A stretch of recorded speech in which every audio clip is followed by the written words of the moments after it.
Hello everyone, and welcome once again to Caleb Likes Books. Today I'm going to be starting off the month of October with a horror-themed video. This is going to be kind of a horror-themed month. I'm going to be reviewing some horror books and things like that, and I thought for the first video that I'm doing, aside from my TBR video, I would talk about H.P. Lovecraft, who several of you may know is one of my favorite authors, and I have read most of his work, and I love his work. I think he is or was a wonderful author who wrote a lot of stuff that I really enjoy, worked with a lot of interesting ideas that I really enjoy, and all that stuff.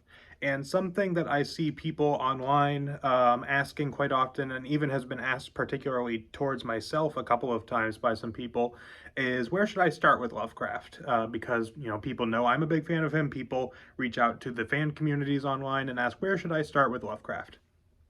And I'm sure there are plenty of other places you can look for recommendations, places online that have talked about this, even some other videos on YouTube, I'm sure. And I'm sure that most of my picks are probably not going to be anything different from that.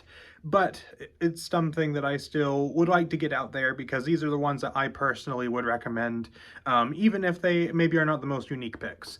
And I do have one pick on here as well that I think is a little bit more of a hidden gem that is not necessarily going to be recommended all the time for a starter. So I have 5 stories here that I think you should start with. These are all short stories Lovecraft wrote, mostly short stories with a couple of novellas, but I'm going to be talking exclusively his short stories, so you're not gonna have to expect anything super long. You can just get something quick that you can get a good sense of what his writing is like, and then if you are really into it, then you can move up to some of the longer stuff. Before I start actually getting into my list, I just want to say if you are interested in checking out Lovecraft's work, it's actually very easily accessible to do. His work is all in the public domain.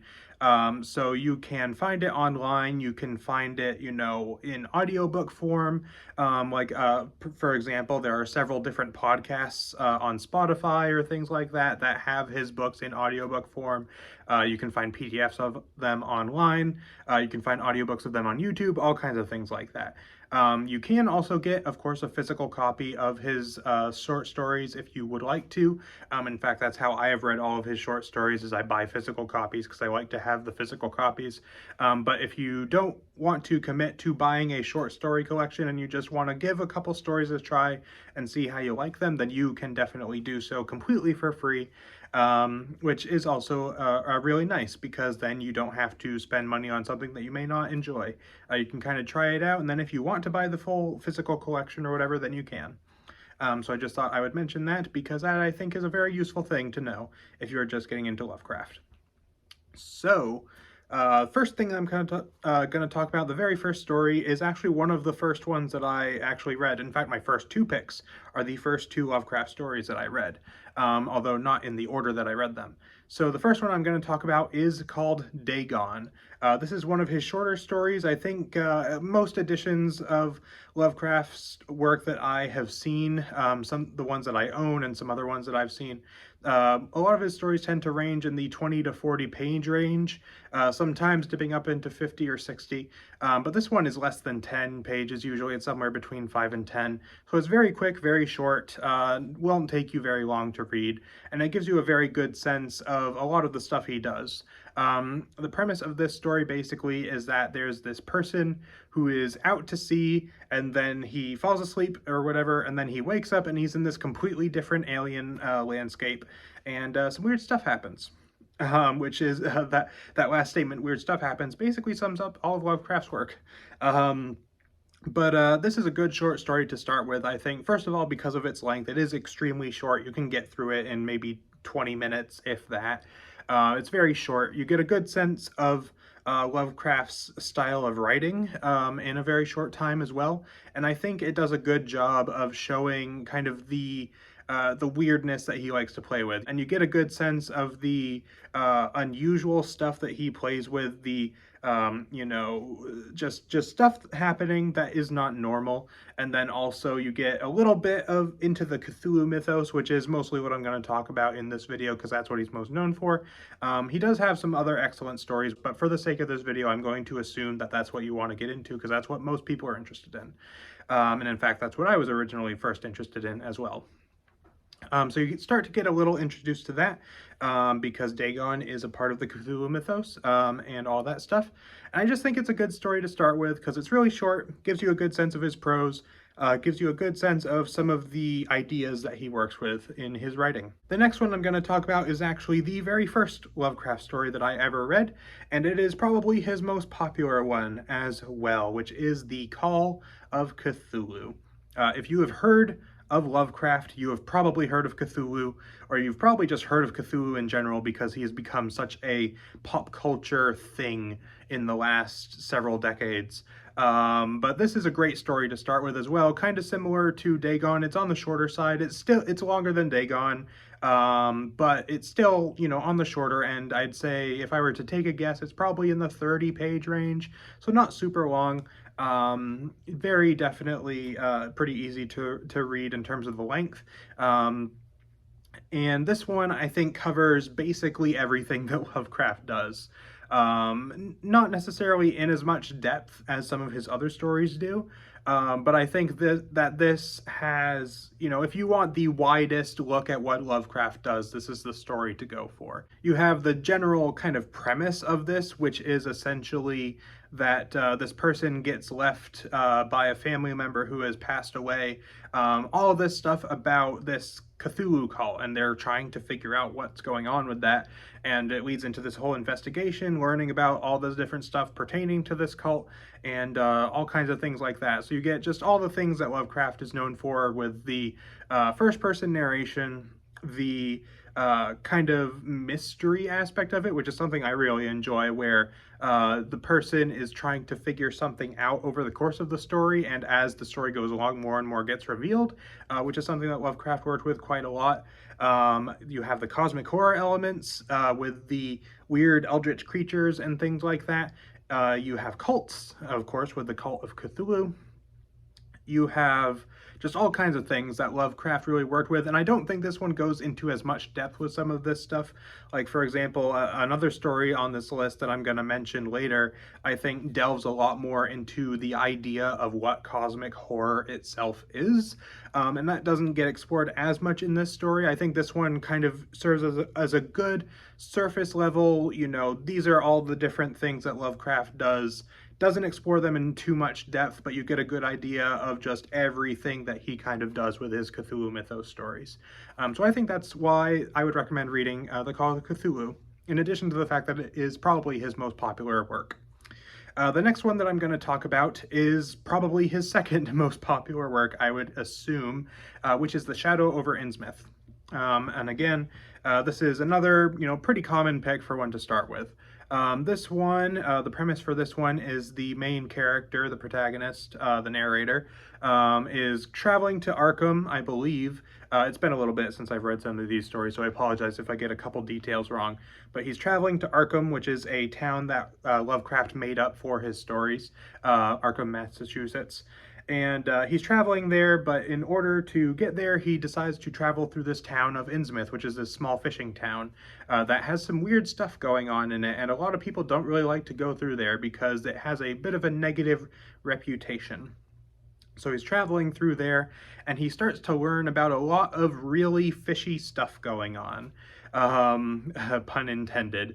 And a lot of weird stuff happening in this town. Really interesting build-up throughout the first part of the book, or the story rather, that leads to a big climactic kind of action scene. Not really much of an action scene necessarily, but just a big scene where there's stuff happening, and a lot of interesting lore stuff.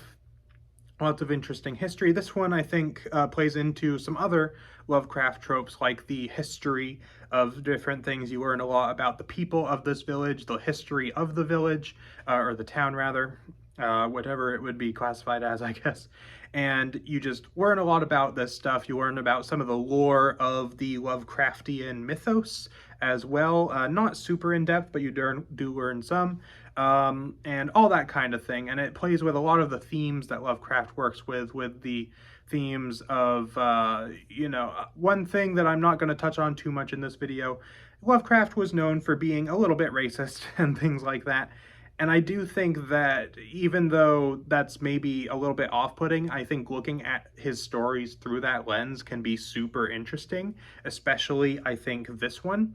You get a lot of the sense of the other, the people who are not like yourself, and the all kinds of different things related to that. So I think it's very interesting to look through in terms of a story, in terms of themes, just in general. It's a great one to start with because you get a look at some other stuff that Lovecraft did. Call of Cthulhu kind of covers a lot of the more occult type of thing, a lot of the cosmic horror type of thing, and then Shadow over Innsmouth tackles a lot more of the history and all those kinds of things. They both kind of tackle different things that Lovecraft does very broadly, and so I would highly recommend reading Shadow over Innsmouth as well. The fourth one that I'm going to mention, I would say, kind of completes this trio of doing a very good job of exploring particular themes that Lovecraft works with. And this story is The Color Out of Space, which is another one of his most popular works and another one that is commonly referred to as being a good one to start with, and I would also agree with that. So like I just said, Call of Cthulhu explores some things that Lovecraft works with very heavily. So does Shadow over Innsmouth. Color Out of Space, I think, is the best representation in Lovecraft's works, arguably. Obviously this is due to subjective interpretation, but I think that Color Out of Space is arguably the best representation of what cosmic horror itself is in Lovecraft's work. The premise for this one is this meteor or something crashes onto this farm, and it makes some really weird stuff happen all around the farm, and it's just, it's very things beyond human comprehension. That's kind of the whole point of cosmic horror, is the insignificance of humanity in the face of something they just cannot comprehend or understand because it is so far beyond them. And this story nails that idea. Call of Cthulhu works with it a little bit, but I think this one really, really goes into that, and really just, like I said, nails the idea of what cosmic horror is. So I think, Call of Cthulhu is good for the cult stuff and all that kind of thing. Shadow over Innsmouth is good for the history side of Lovecraft and him going a lot into the lore of his mythos. Color Out of Space is good for just the pure cosmic idea and everything, the idea of cosmic horror itself. And I think that it does all of that stuff really well. In addition to just being a very interesting story, and one that I personally really enjoy reading, and it's one of my personal favorites as well, alongside Call of Cthulhu. The last one that I'm going to talk about here is the slight more oddball pick, the one that doesn't get mentioned as much, but that I think is really cool, and I think is a pretty solid place to start as well, and that is The Nameless City. The premise for this one is this person is in the Arabian desert kind of area. I'm not sure of the exact area that it's in, but it's in the desert. He finds this place, this city that is very clearly ancient, delves into the depths of it and finds some stuff that is, crazy or whatever. This one, I think, plays a little bit more directly into the horror aspects of Lovecraft. Of course, the prior stories that I mentioned also do that, especially, I think, The Shadow over Innsmouth. But this one plays a lot into the horror, the kind of history kind of thing that Shadow over Innsmouth also does, where, there's very clearly this history behind this place, and then has the big ending to it that a lot of Lovecraft stories have, that just really exemplifies, again, that horror aspect of something that is encountered by the protagonist that just drives them completely insane or whatever. And I just think it's a very good story as well for the length, kind of similar to Dagon. This is not a very long story. You know, Call of Cthulhu, Shadow over Innsmouth, and Color Out of Space are all kind of mid-length Lovecraft stories, I would say, whereas Dagon and Nameless City are pretty short. So this is another short one that you can go to if you are interested. This one, I would say, plays the least out of the ones that I've chosen into the Cthulhu mythos and cosmic horror aspects, but I think it is a very good one to start with, and I think it's an enjoyable story. I have two more mentions that I want to say really quick that I think once you have read all of these, and if you're into it, some that I think I would recommend diving into. I'm not going to explain too much of these, but these are kind of the next step that I would recommend. So first one I would recommend is At the Mountains of Madness, which is about an Antarctic expedition in which there are some really crazy discoveries made about ancient alien civilizations that ties heavily into the Cthulhu mythos that I really enjoy. In fact, when I first read all of Lovecraft's stories, this was my favorite one, and I would say it probably still is. Although I haven't read it in quite some time. But I would highly recommend reading that one as kind of the next step. Another one I would recommend reading is The Dreams in the Witch House, which I think is not necessarily as great of one to start with, but once you have read kind of those starter stories, I think this is a great one to go with. Another one that I would recommend is the Dream Cycle stories, especially the Randolph Carter stories, which are The Dream Quest of Unknown Kadath, Through the Gates of the Silver Key, and the Silver Key. I said those out of order, but still. These are ones that I read relatively recently and really enjoyed. The first one, Dream Quest of Unknown Kadath, is quite long. It was over 100 pages in the edition that I had, so it is definitely one that you'll want to read later on once you are comfortable with Lovecraft's prose and his style. But it is one that I would definitely recommend reading. It's not as directly tied to the Cthulhu mythos for the most part. It does have some tie-ins, but it is definitely a very worthwhile read. Those are the ones that I would recommend reading as kind of the next step. And I'm sure there's plenty of other ones. I think like The Hound is really good, and Herbert West Reanimator is a good one if you want something that's not at all cosmic horror, but is just straight up horror, things like that. There's a lot of great stories out there. If you are interested in other recommendations, you can find all kinds of them online. There's a lot of great Lovecraft stories out there, but these are the ones that I would recommend the most that you start with if you are interested in reading his work. And I hope you enjoy it because I really love Lovecraft's work, and I think more people should read it. Because Lovecraft is one of those authors that I think a lot of people know about and are familiar like with the Cthulhu monsters and all this stuff, but they don't really know what Lovecraft's work really is about. I think he's an author that a lot of people have a very surface level understanding of, but you know, maybe haven't read his work and don't understand kind of the deeper meanings of it and the deeper themes and things like that. So I would highly recommend checking out his work if you have not before, because it is really excellent.